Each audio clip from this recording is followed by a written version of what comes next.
Bienvenue à toi dans le goût du savoir, n'hésite pas à liker la vidéo et à t'abonner.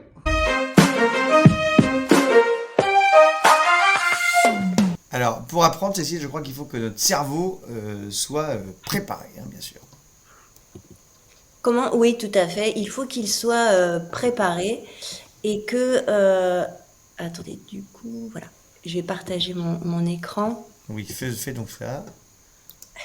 Pour l'instant, je n'ai rien. Ah si, ça y est, ça apparaît. Alors attends, Oui, comment parce ça que marche?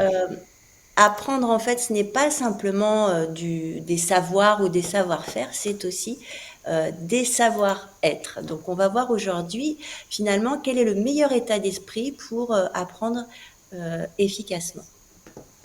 Tu le Alors, montres un peu. rappelez-vous, on avait parlé des 4 étapes de l'apprentissage et ce matin, on va être plutôt entre l'étape 2 et l'étape 3, c'est-à-dire je sais que je ne sais pas jusqu'à je sais que je sais. On sait que passer entre ces 2 étapes, c'est assez inconfortable car on sort de sa zone de confort et donc du coup, il est important d'avoir un comportement adapté par rapport à ça.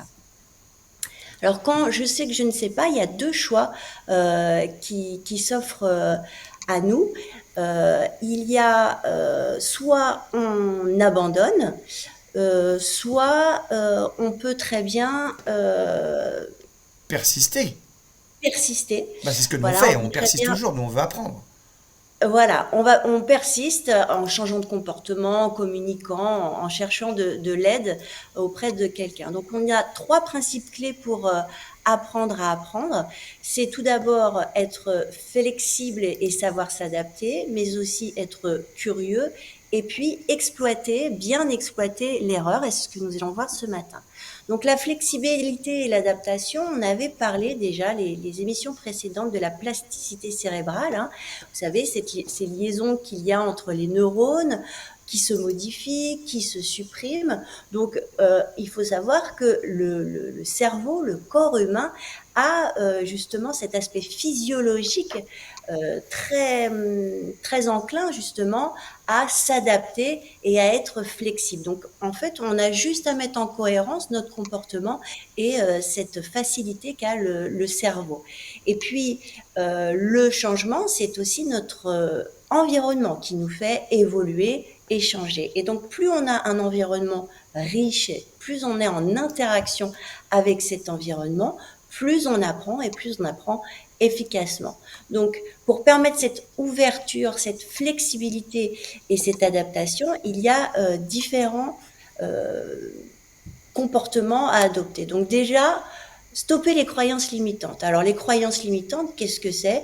Ce sont des fausses croyances qu'on a sur soi, sur ses capacités, que l'on a fabriquées lors des différentes expériences passées, qui ont pu être éventuellement négatives et qu'on a généralisées, mais qui ne sont pas forcément vraies.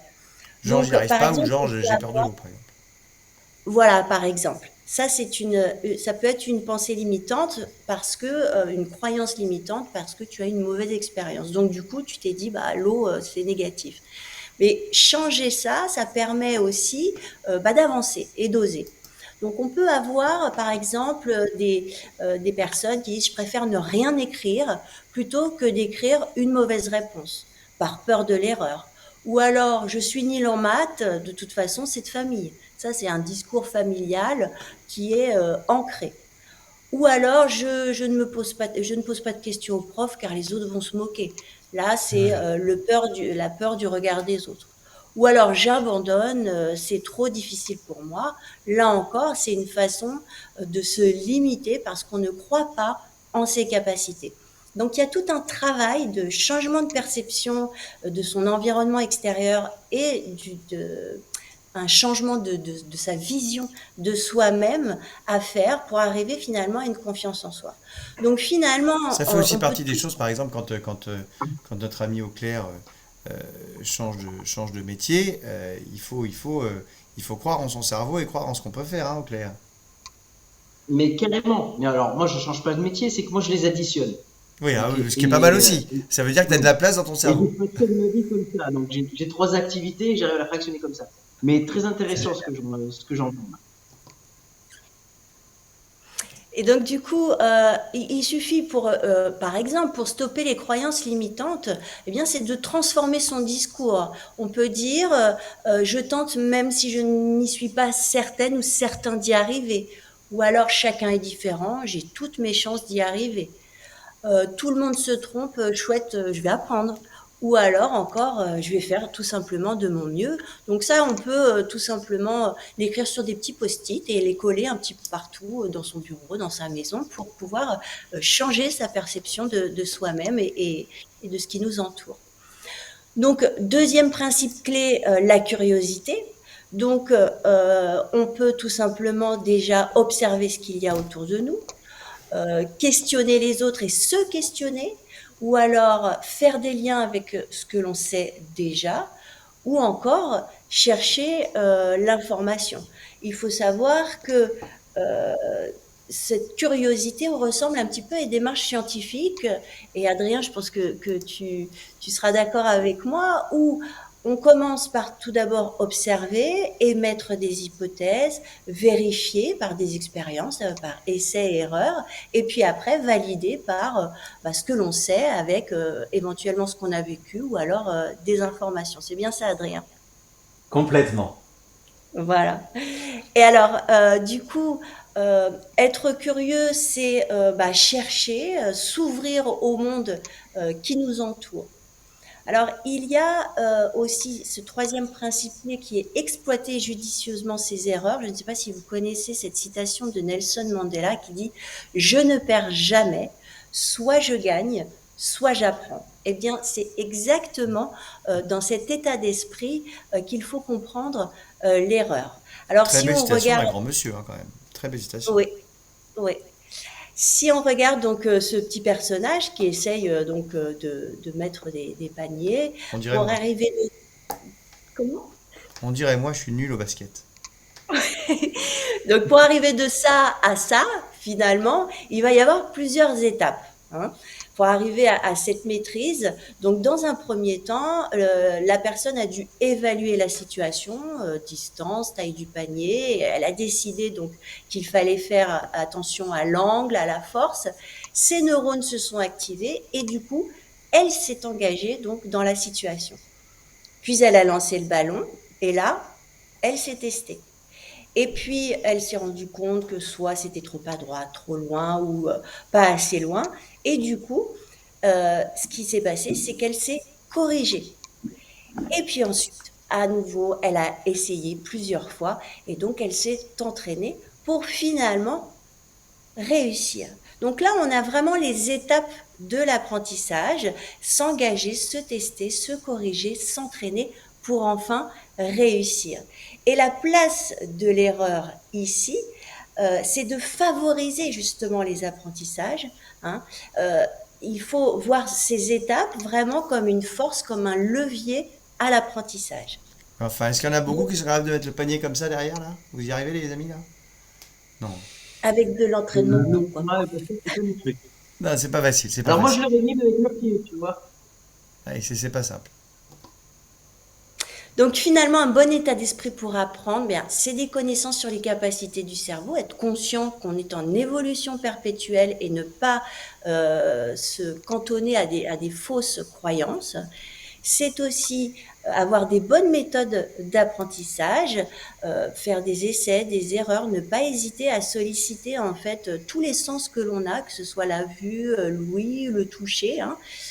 Et puis aussi, ce n'est pas simplement avoir des méthodes d'apprentissage et des connaissances, c'est aussi faire des efforts, mais pas n'importe comment, c'est-à-dire en se fixant des objectifs qui sont réalisables par étapes, hein, en décomposant en fait les tâches et dans une bonne temporalité, c'est-à-dire qu'il ne suffit pas, comme on voit, de fournir un effort, par exemple, juste avant un examen pour finalement réussir. Il faut une certaine des étapes dans le temps pour pouvoir ancrer tout ceci dans la mémoire. On en parlait tout à l'heure, Alex, Et t'as vu, il y de a cette Amir qui nous mémoire. dit il faut valoriser l'erreur, hein. Et, tout à fait. Il faut valoriser l'erreur puisqu'elle fait partie de l'apprentissage. Si on ne fait pas d'erreur, en fait, c'est qu'on ne s'est pas engagé ou que l'on sait déjà, donc on n'apprend pas, très clairement. Alors, il faut savoir que Tout ceci permet de développer cette confiance en nous, ce qu'on a, hein, de pouvoir tout d'abord oser par l'action, ne pas avoir peur de s'engager, puis d'être dans ce fonctionnement de réussite-erreur, c'est vraiment l'apprentissage, qui va nous amener finalement à une satisfaction personnelle, même si on ne réussit pas, en tout cas on sait qu'on ne réussit pas et on sait qu'on a quelque chose à faire, un chemin à prendre, mais en tout cas on en sait un petit peu plus, donc on a une satisfaction personnelle, ce qui nous amène à nous rendre compte qu'on a un gain en capacité et donc une confiance en soi. Et donc comme on a confiance en nous, eh bien on ose par l'action, on apprend, on est satisfait personnellement. Donc il y a comme un cercle vertueux qui se met en place. Voilà, Ah la oui, il y a confiance en Ludovic soi. d'ailleurs qui nous dit sur le chat que nous-mêmes, nous sommes un pur exemple de cet apprentissage, puisque nous progressons chaque semaine dans l'émission, qui est de plus en plus jolie, évidemment, hein, de plus en plus belle et formidable techniquement. Merci Ludovic de l'avoir noté. Et puis, juste un petit coup de cœur pour finir. Donc, ce petit jeu qui s'appelle Totem, qui est extrêmement intéressant et qui permet, en fait, on peut jouer à plusieurs ou même seul, hein, en termes de développement personnel, qui permet de dresser son portrait avec des forces et des qualités. C'est-à-dire que c'est sous forme de petites cartes, hein, vous voyez, carte animale, ou alors carte qualité. Par exemple, ici, j'ai la luciole. Alors, la luciole, tu crées des ambiances géniales. Donc voilà, on choisit une petite carte pour finalement décrire la personne avec qui on est dans le jeu. Et puis, on lui choisit aussi une carte qualité. Là, c'est créatif, ta grande créativité. Voilà. Et on dit à la personne en quoi on trouve qu'elle est créative. On dit, par exemple, quand il s'est passé ça et ça, voilà, j'ai trouvé que tu as été créatif. Donc, c'est un jeu où on est forcé de gagner. Voilà, c'est puisque Ah, bah c'est on en exactement sort. comme Nelson Mandela, on gagne toujours en fait. C'est exactement Exactement, ça. c'est pour ça que j'ai donné cette Exactement, citation. bravo. Voilà. Et ben merci beaucoup Cécile pour ce cours passionnant.